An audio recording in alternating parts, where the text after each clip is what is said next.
नमस्कार दोस्तों, स्वागत है आपका स्टडी फॉर सिविल सर्विसेज में। वीडियो को पूरा देखिए। कोई भी आपका फीडबैक है, कोई सजेशन है, तुरंत वीडियो में कमेंट करके जरूर बताइए। अच्छा लगे तो वीडियो लाइक जरूर कर लीजिए और ऐसे वीडियो लगातार फ्री में पाने के लिए चैनल को तुरंत सब्सक्राइब कर लीजिए और बेल आइकन को जरूर टैप कर लीजिए ताकि आगे भी सारे वीडियो आपको मिलते रहे। यूट्यूब में फॉलो करते हैं तो प्लीज ये वाला फ्री टेलीग्राम चैनल जरूर ज्वाइन करिएगा। सारे नोटिफिकेशन, सारे अपडेट यहीं पे आते हैं, ध्यान रखिएगा। स्टडी फॉर सिविल सर्विसेज का कोई भी पेड ग्रुप अगर आपको ज्वाइन करना है तो सिर्फ 856450608975238055 यही नंबर है हमारे, सिर्फ जहां पे कॉल व्हाट्सएप कर सकते हैं। इंस्टाग्राम पे हमारा पेज जरूर फॉलो कर लीजिएगा, स्टडी फॉर सिविल .सर्विसेज है। ट्विटर पे जरूर फॉलो कर लीजिएगा, @स्टडी फॉर सिविल्स है। नमस्कार दोस्तों, आप सभी का स्वागत है स्टडी फॉर एग्जाम्स में। दोस्तों, जैसा कि आप लोग जानते हैं कि हम लोग इस सीरीज़ के माध्यम से टॉपिक वाइज करंट अफेयर को कवर कर रहे हैं और साथ में रिलेटेड कुछ प्रश्नों की हम लोग प्रैक्टिस भी करते हैं। उसी को आगे बढ़ाते हुए आज हम लोग 10 टॉपिक को कवर करेंगे। वीडियो शुरू करने से पहले बताना चाहता हूँ, यूपीएससी, आरओ, बीओ, एपीएस सहित हमारे कई पेड ग्रुप चल रहे हैं। अगर आप इन पेड ग्रुप जुड़ना चाहते हैं तो ये हमारे दिए गए नंबर है, इस पर कॉल व्हाट्सएप करके जो है जानकारी प्राप्त कर सकते हैं। तो आइए हम वीडियो शुरू करते हैं। पहला जो टॉपिक है, भारत और तंजानिया ने स्थानीय मुद्रा में व्यापारिक सौदों का निपटान जो है वो शुरू कर दिया है और इससे जो है दोनों देशों के बीच व्यापार को बढ़ावा मिलेगा।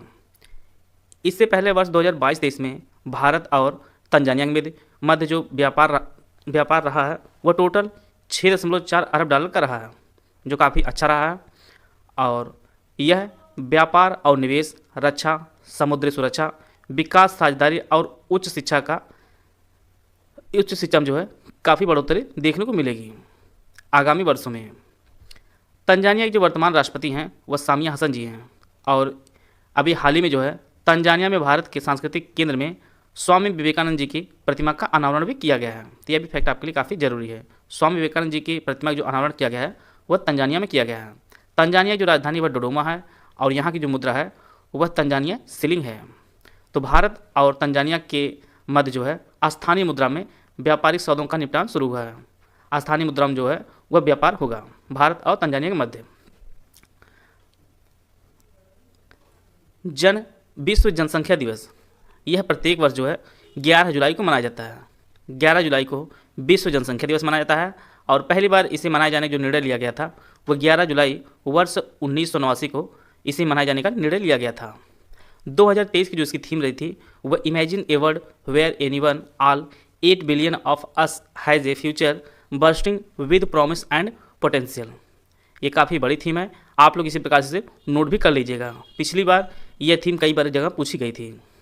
हम लोग जान लेते हैं कि विश्व में सबसे अधिक जनसंख्या वाले देश कौन कौन से हैं। हम लोग जैसा कि टॉपर ही हो गए हैं जनसंख्या के मामले में। पहले स्थान पर अपना भारत हो गया है, अब चाइना दूसरे स्थान पर हो गया, तीसरे स्थान पर आपका अमेरिका है, चौथे स्थान पर आपका इंडोनेशिया है, पाँचवें स्थान पर अपना पड़ोसी देश पाकिस्तान है, छठे ब्राज़ील और सातवें आपका बांग्लादेश है। तो सर्वाधिक जनसंख्या वाले जो देश हैं वो भारत, चीन, अमेरिका, इंडोनेशिया, पाकिस्तान, ब्राज़ील और बांग्लादेश है। और प्रत्येक वर्ष जो है विश्व जनसंख्या दिवस 11 जुलाई को मनाया जाता है।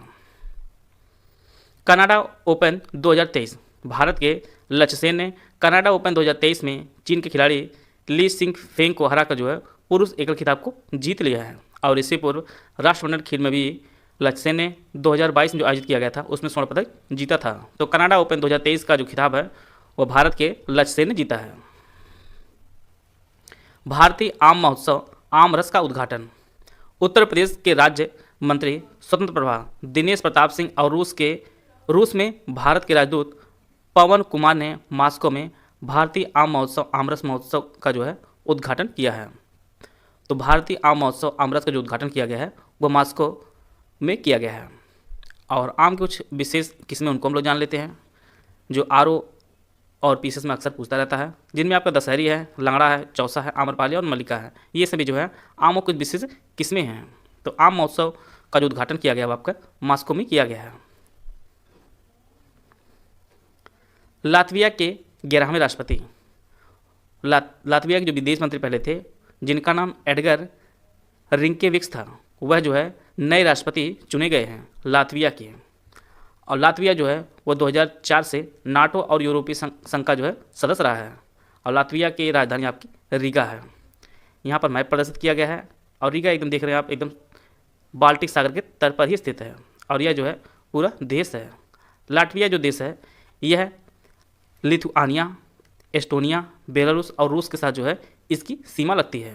और लातविया के जो 11वें राष्ट्रपति चुने गए हैं वह एडगर रिंकेविक्स चुने गए हैं। इसकी राजधानी आपकी रीगा है।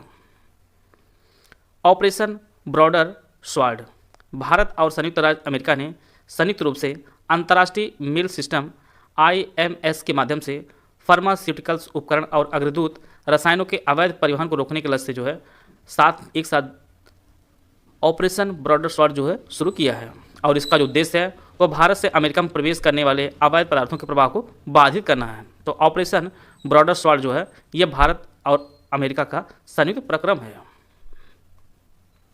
विश्व तीरंदाजी युवा चैंपियनशिप 2023, इसका जो आयोजन है वह आयरलैंड के लिमरिक में इसका आयोजन किया गया था। और इसमें भारत ने टोटल 6 स्वर्ण, 1 रजत और 4 कांस्य सहित टोटल जो है 11 मेडल जीतकर यह दूसरे स्थान पर रहा है पदक तालिका में। पहले स्थान पदक तालिका में कोरिया रहा है, दक्षिणी कोरिया, जिसने टोटल 6 स्वर्ण, 4 रजत पदक सहित टोटल 10 पदक जीतकर यह पदक तालिका में पहला स्थान पर रहा है। भारत अपना दूसरे स्थान पर रहा है और भारत ने टोटल जो है 11 मेडल जीते हैं, 6 स्वर्ण, 1 रजत और 4 कांस्य पदक सहित। और इसका जो आयोजन है वह आयरलैंड के लिमरिक में किया गया था। लोकमान्य तिलक राष्ट्रीय पुरस्कार।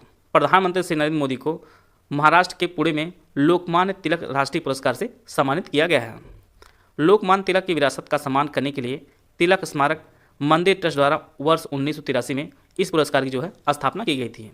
और 2023 में यह पुरस्कार प्रधानमंत्री नरेंद्र मोदी जी को प्रदान किया गया है। और यह पुरस्कार प्रत्येक वर्ष जो है लोकमान्य तिलक की पुण्यतिथि पर 1 अगस्त को प्रदान किया जाता है। और इससे पूर्व जो है भारत के पूर्व राष्ट्रपति डॉक्टर शंकर दयाल शर्मा, प्रणब मुखर्जी, पूर्व प्रधानमंत्री अटल बिहारी वाजपेयी, इंदिरा गांधी और डॉक्टर मनमोहन सिंह और NR नारायण मूर्ति और डॉक्टर E श्रीधरन जैसी प्रसिद्ध हस्तियों को जो है यह पुरस्कार प्रदान किया जा चुका है। और मोदी जो है यह सम्मान पाने वाले 41वें व्यक्ति बने हैं जिन्हें लोकमान्य तिलक राष्ट्रीय पुरस्कार प्रदान किया गया है। और इसकी जो स्थापना है वो वर्ष 1983 में इस पुरस्कार का स्थापना की गई है। और इसे जो है प्रत्येक वर्ष लोकमान्य तिलक जी की पुण्यतिथि पर 1 अगस्त को प्रदान किया जाता है। PBWRS1 यह जो है गेहूं की एक नई किस्म है और इसे जो तैयार किया है वह पंजाब कृषि विश्वविद्यालय से तैयार किया है। और यह विशेष रूप से डायबिटीज़ के मरीजों के लिए तैयार की गई है। तो PBWRS1 जो है यह गेहूं किस्म है। सीधी परीक्षा पूछ सकता है यह किसकी किस्म है या फिर गेहूं किस्म है, इसे बनाया किसने है, तो पंजाब कृषि विश्वविद्यालय ने इसे तैयार किया है PBWRS1 को। आज रिलेटेड हम लोग कुछ प्रश्न की प्रैक्टिस कर लेते हैं। हम लोग यहाँ पे 2 स्टेटमेंट दिया गया है। पहला जो स्टेटमेंट है पंजाब कृषि विश्वविद्यालय ने गेहूं की नई किस्म PBWRS तैयार किया है। दूसरा स्टेटमेंट है प्रधानमंत्री नरेंद्र मोदी को लोकमान्य तिलक राष्ट्रीय पुरस्कार सम्मानित किया गया है। इसका जो है पहला जो स्टेटमेंट वह सही है कि पंजाब कृषि विश्वविद्यालय ने गेहूं की एक नई किस्म तैयार की है जिसका नाम PBWRS1 है। इसका दूसरा स्टेटमेंट यह भी सही है, प्रधानमंत्री नरेंद्र मोदी को लोकमान्य तिलक राष्ट्रीय पुरस्कार से सम्मानित किया गया है। इसके दोनों स्टेटमेंट आपके सही हैं। सी ऑप्शन इसका सही है। यहाँ पर 3 स्टेटमेंट दिया गया है। भारत और तंजानिया ने स्थानीय मुद्रा में व्यापारिक सौदों का निपटान शुरू किया है। दूसरा स्टेटमेंट है लक्ष्य सेन ने कनाडा ओपन 2023 का पुरुष एकल खिताब जीता है। न्यूयॉर्क में भारतीय आम आमरस महोत्सव का जो है आयोजन किया गया है। आपको सही स्टेटमेंट का चुनाव करना है, केवल 1 2, केवल 2 3, केवल 1 3 या सभी। तो इसका जो पहला स्टेटमेंट वो सही है, भारत और तंजानिया ने स्थानीय मुद्रा में व्यापारिक सौदों का निपटान शुरू किया। दूसरा जो स्टेटमेंट यह भी सही है कि लक्ष्य सेन ने कनाडा ओपन 2023 का पुरुष एकल खिताब जीता है। इसका तीसरा स्टेटमेंट ये गलत है क्योंकि भारतीय आमरत महोत्सव जो आयोजन किया गया है यह न्यूयॉर्क में नहीं किया गया है बल्कि मॉस्को में किया गया है। मॉस्को में किया गया है, इसलिए जो है पहला और दूसरा सही है। इसका जो ऑप्शन सी है वापस सही है जहाँ पे ये दिया है।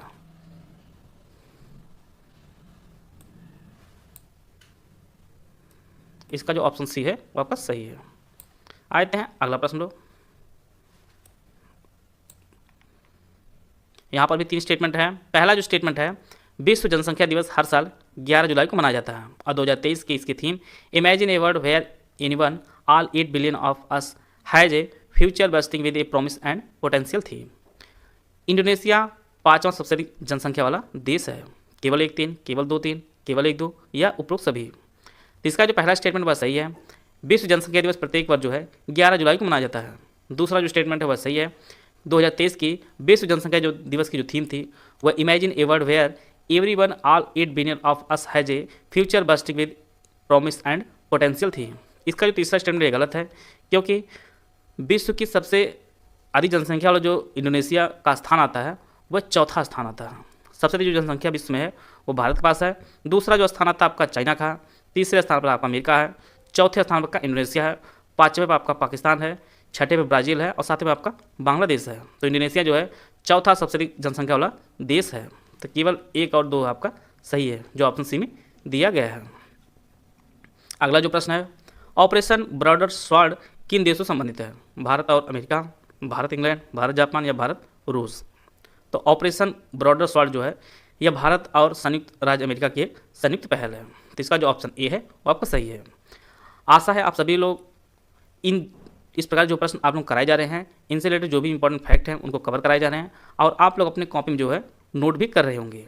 इसी प्रकार से सीरीज चलती रहेगी और परीक्षा से पूर्व जो है सभी प्रकार के जो भी इंपॉर्टेंट आपके करंट अफेयर हैं उनको इसमें कवर कर लिया जाएगा। तो आप लोग सीरीज फॉलो करते रहिए और अपने दोस्तों को भी शेयर करते रहिए। वीडियो को पूरा देखें। धन्यवाद। जय हिंद, जय भारत।